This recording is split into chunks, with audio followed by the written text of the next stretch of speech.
तर गेल इंडिया लिमिटेडच्या मुख्य गॅस पाईपलाईनमध्ये तांत्रिक बिघाड झाल्यामुळे मुंबई, नवी मुंबई आणि ठाणे भागामध्ये सीएनजी पुरवठा अंशतः विस्कळीत झाला आहे। वडाळ्यामधील बेस्ट आगार या ठिकाणी असलेल्या सीएनजीचा साठा देखील संपलाय। वडाळा बेस्ट आगार या ठिकाणी आढावा घेतला आमचे प्रतिनिधी अजय माने।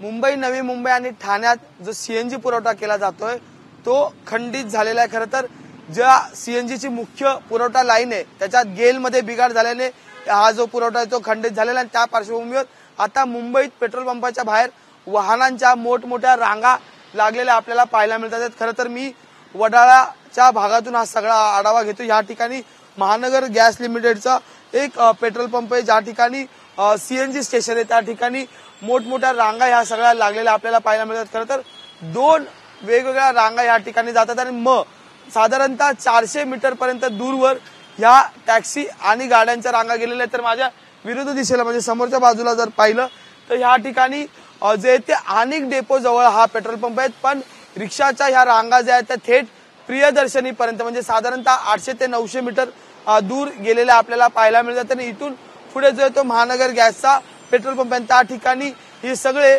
वाहन चालक जे ते आपल्या गाड्यात सीएनजी भरण्यासाठी गाडी घेऊन जातात, पण तब्बल 1 ते 1.5 तास जे ते त्यांना या ठिकाणी रांगेत थांबावं लागते। हा महानगर गॅसचा पेट्रोल पंप असल्यामुळे सीएनजी स्टेशन असल्यामुळे या ठिकाणाचा सीएनजी जे ते आता तरी या ठिकाणी सीएनजी पुरवला जात आहे, पण हाही साठा संपला तर इथलाही सीएनजी स्थानक जे ते बंद करण्यात येईल।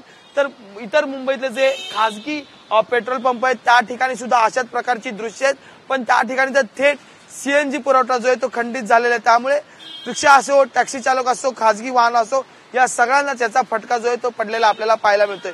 व्हिडिओ जर्नलिस्ट विजय देसाईसह मी अजय माने, एबीपी माझा मुंबई। एबीपी माझा, उघडा डोळे बघा नीट।